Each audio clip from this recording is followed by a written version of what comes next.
সপ্তাহ জুড়ে ব্রেকফাস্টে ওই রুটি সবজি খেতে খেতে যদি বোর হয়ে যাও, সানডে স্পেশাল এই আইটেমটা বানিয়ে নিতে পারো। আমি বানিয়েছিলাম মালাই চিকেন হান্ডি আর সঙ্গে খাবার জন্য লাচ্ছা পরোটা। এই কম্বিনেশনটা দারুণ ছিল। এটা বানানো খুবই ইজি, খুবই তাড়াতাড়ি হয়ে যায় আর নাম মাত্র উপকরণ লাগে। তো চলো ঝটপট দেখে নাও রেসিপিটি। প্রথমে জোগাড়টা করে নিই। এখানে আমি দুটো পেঁয়াজ নিয়েছি আর সেটাকে পাতলা পাতলা স্লাইস করে কেটে নিয়েছি, আর তিনটে কাঁচা লঙ্কাকেও ছোট ছোট টুকরো করে কেটে নিলাম।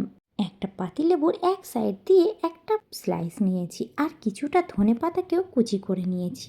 আমি এখানে 400 গ্রাম মাংসের জন্য প্রিপারেশনটা করছিলাম। তোমরা যদি মাংসের কোয়ান্টিটি বাড়িয়ে নাও তাহলে কিন্তু পরিমাণটা একটু বাড়িয়ে নিও। আর সলিড পিসগুলোকে ভালো করে পরিষ্কার পানিতে ধুয়ে আর ছোট ছোট টুকরো করে কেটে নিয়েছি। দিয়ে দিলাম 1 চামচ লবণ, 1 চামচ দিয়েছি জিরের গুঁড়ো, 1 চামচ গোলমরিচের গুঁড়ো আর 1 চামচ দিলাম গরম মশলা। আর পাতিলেবুর যে স্লাইসটা করে রেখেছিলাম সেটার রসটা চেপে ভালো করে বার করে দিলাম। যে কাঁচা লঙ্কাটা কেটে রেখেছিলাম তার থেকে অল্প খানিকটা দিয়ে দেবো আর কিছুটা রেখে দেবো, সেটা পরে লাগবে। আদা রসুনের পেস্ট দিলাম 1 চামচ আর এখানে আমুলের যে ফ্রেশ ক্রিমটা হয় সেটা দিয়েছি বেশ খানিকটা, প্রায় 5 চামচ পরিমাণ।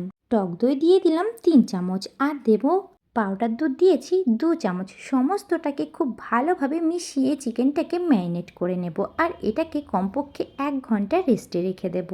ম্যারিনেশন করতে যা সময় লাগে আর রেস্টে রাখাটা রান্নাতে কিন্তু একদমই সময় লাগে না। 1 ঘন্টা পর ফিরে এলাম। কড়াইতে বেশ খানিকটা সাদা তেল দিয়েছি আর দিলাম পেঁয়াজ কুচিটা। পেঁয়াজটাকে কিন্তু খুব বেশি লাল লাল করা যাবে না, একটু সফট হলে এর মধ্যে সেই ম্যারিনেট করা চিকেনটাকে দিয়ে দেবো, ব্যাস। আর কিন্তু এর মধ্যে কোনো রকম মশলা যাবে না। প্রথমে গ্যাসের ফ্লেমটাকে হাইতে দিয়ে 3-4 মিনিট রান্না করে নিতে হবে। মাংসটা একটু ভাজা ভাজা হয়ে যাবে যখন গ্যাসের ফ্লেমটা একদমই লোতে দিয়ে দিতে হবে আর একটা ঢাকনা চাপা দিয়ে 15 থেকে 20 মিনিটের জন্য সিদ্ধ হতে দিতে হবে।